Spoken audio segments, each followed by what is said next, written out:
नमस्ते नमस्कार सबैलाई स्वागत छ सबैलाई मेरा टिप्स एन्ड ट्रिक्स युट्युब च्यानलमा र पुनः पनि एउटा नयाँ भिडियो र नयाँ जानकारीका साथ उपस्थित भएको छु। आज फेरि पनि हामी कुरा गर्छौं यस भिडियोमा हामी इलेक्सनकै बारेमा, निर्वाचनकै बारेमा। यसभन्दा पहिलेको भिडियोमा हजुरले आफ्नो नाम मतदाता नामावलीमा भएको नभएको कसरी हेर्न सक्नुहुन्छ र आफ्नो विवरणहरू मतदाता नामावलीमा रहेको विवरणहरू कसरी हेर्न सक्नुहुन्छ र कसरी डाउनलोड गर्न सक्नुहुन्छ भन्ने बारे कुरा गरेका थियौं।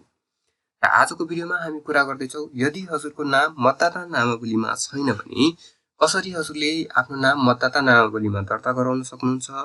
हजुरको मतदाता नामावलीमा रहेका मतदाता परिचय पत्रमा कुनै पनि विवरणहरू सच्याउनु पर्ने छ, ठेगाना परिवर्तन गर्नुपर्ने छ अथवा मतदान स्थल परिवर्तन गर्नुपर्ने छ भने अथवा कुनै पनि व्यक्तिको नाम मतदाता नामावलीबाट हटाउनु पर्ने अथवा दोहोरो नाम परेर हटाउनु पर्ने छ भने ती सबै कुराको बारेमा नै हाम्रो यो भिडियो रहेको छ।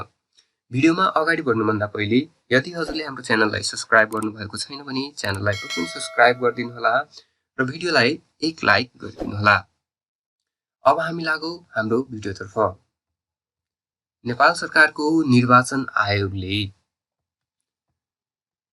मतदाता नामावलीको नाम संकलन तथा कुनै पनि त्रुटिहरू सच्याउनको लागि, नाम हटाउनको लागि, ठेगाना परिवर्तन, मतदान स्थल परिवर्तनको लागि चाहिँ कार्यक्रम चाहिँ सञ्चालन गरेको छ र त्यसको लागि चाहिँ हजुरको यो कार्यक्रम हजुरलाई जानकारी गराइहाले मैले।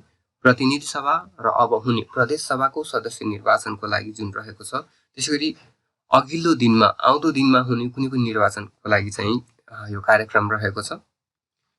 मतदान गर्न पाउनु, मताधिकार प्रयोग गर्न पाउनु सबै नागरिकको हक हो। सोही अनुरूप यदि हजुरहरूको नाम मतदाता नामावलीमा छैन भने हजुरले आफ्नो नाम चाहिँ मतदाता नामावलीमा लेखाउनु होला।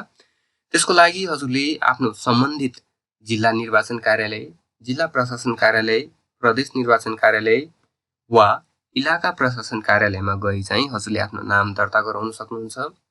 अथवा कुनै पनि विवरण त्रुटि रहेको छ भने त्रुटि सच्याउन सक्नुहुन्छ। मतदाता नामावलीबाट कसैको नाम हटाउनु पर्ने छ, कोही मृत्यु भएर अथवा कसैले नागरिकता त्याग गरेर, नेपाली नागरिकता त्याग गरेर नाम हटाउनु पर्ने छ भने त्यो कुरा पनि गर्न सकिनेछ। भने हजुरको यदि केही कारणवश बसाइसराई गर्नुभएको छ भने ठेगाना परिवर्तन गर्नुपर्ने छ अथवा विवाहको कारणले गर्दा नै ठेगाना परिवर्तन गर्नुपर्ने छ, मतदान स्थल परिवर्तन गर्नुपर्ने छ भने पनि हजुरले त्यो कुराहरू गर्न सक्नुहुन्छ। भने यदि हजुरको नाम कुनै कारणवश दोहोरो परेको छ र हजुरले एउटा नाम हटाउन चाहनुहुन्छ भने सो कुरा पनि गर्न सक्नुहुन्छ। र यसभन्दा पहिलेको निर्वाचनमा, स्थानीय तहको निर्वाचनमा के पनि देखियो भने कतिपय व्यक्तिसँग मतदाता परिचय पत्र हुँदाहुँदै पनि उहाँहरूको नाम चाहिँ मतदाता नामावलीमा थिएन। त्यस्तो अवस्थामा पनि हजुरले आफ्नो नाम चाहिँ मतदाता नामावलीमा लेखाउन सक्नुहुन्छ।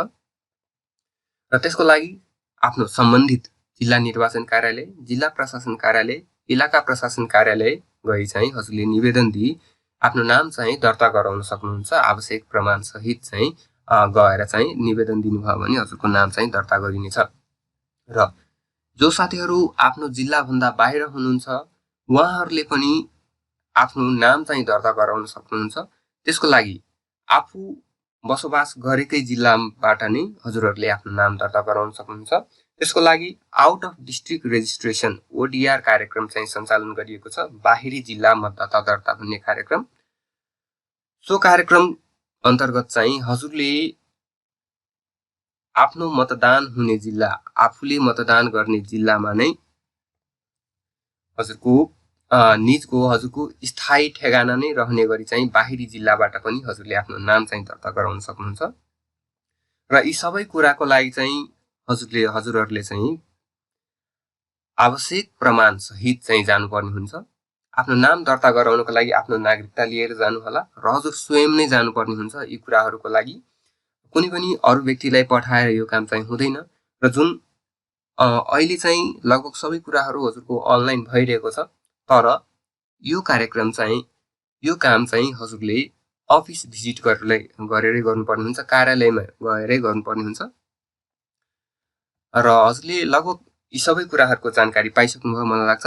यदि हजुरसँग कुनै पनि जिज्ञासा छ यस सम्बन्धी, केही दुविधा छ भने हजुरले कमेन्ट बक्समा राख्न सक्नुहुन्छ। मैले सकेसम्म त्यसको उत्तरहरू दिने प्रयास गर्नेछु। र यो भिडियोलाई सबैको जानकारीको लागि पक्कै पनि सेयर गरिदिनु होला। र हाम्रो च्यानललाई अहिलेसम्म सब्स्क्राइब गर्नुभएको छैन भने च्यानललाई पक्कै पनि सब्स्क्राइब गरिदिनु होला। धन्यवाद, बाई बाई।